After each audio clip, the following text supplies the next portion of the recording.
Joins us, ABC News from Jerusalem. Good day to you. Hi there. This is a big day in Jerusalem, I would suppose, because the American government has said basically this is basically the home office. This is where we should be when it comes to having an embassy in Jerusalem. I'm kind of curious as to, it seems to me this has been a very quick turnaround in building this facility and getting it ready to go for today. Well, the reason that we're able to, have the ceremony today is because the Trump administration decided to basically repurpose part of the existing U.S. consulate, which is a very large facility. They upgraded for security purposes, they upgraded part of it. And this will serve as the temporary U.S. embassy. Ambassador David Friedman and a team of about 50 or 60 will work out of these offices while the U.S. works on picking a site, designing and building it, which could take years. I'm curious. We know what the reaction is from Jerusalem, but what about the Palestinians? What, if anything, are you hearing from them, other than the fact that they're unhappy with what's going on? Well, today we have seen massive demonstrations across really the largest ones along the Gaza border with Israel. 35,000 Palestinians there, some clashing with Israeli troops, throwing explosives or flying kite bombs or rolling tires or trying to damage the security fence. The Israelis are using live fire.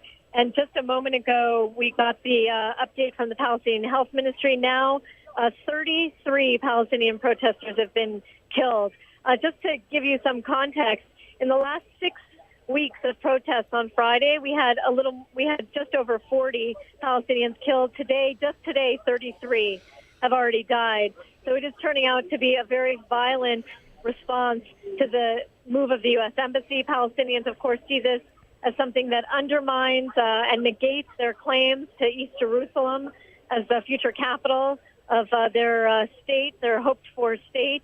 And we're seeing that anger boil over, and it looks like it's continuing to escalate as the day goes on.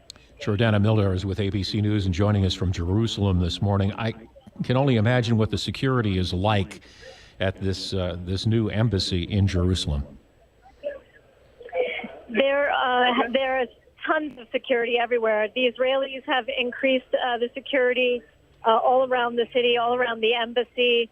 I have friends who live not far from the U.S. Embassy, and now they are seeing security patrols through the night around their neighborhood.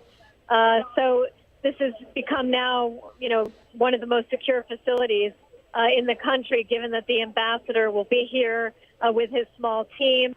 We should say that the U.S. government has also increased their security at U.S. embassies in the region here in the Middle East, fearing that perhaps there will be a backlash outside of Israel and the Palestinian territories to the movement of the U.S. Embassy today. Do you think this is going to be a long-term series of protests, or will this die down and then everybody will lurch back into the day-to-day protests that go on? I think that's one of the questions we just simply can't answer at this point. We have seen since the president decided to recognize Jerusalem as the capital and move the embassy, since that decision in December, we've only seen the violence increase really from week to week to week. And it's unclear whether today will be the pinnacle or whether this will just be the beginning of a tumultuous period ahead with protests by the Gaza border, perhaps more in the West Bank, perhaps an increase in terrorist attacks against Israel from the West Bank, and even in East Jerusalem. We're going to have to wait and see. Jordana, thank you very much for your time today. I greatly appreciate it.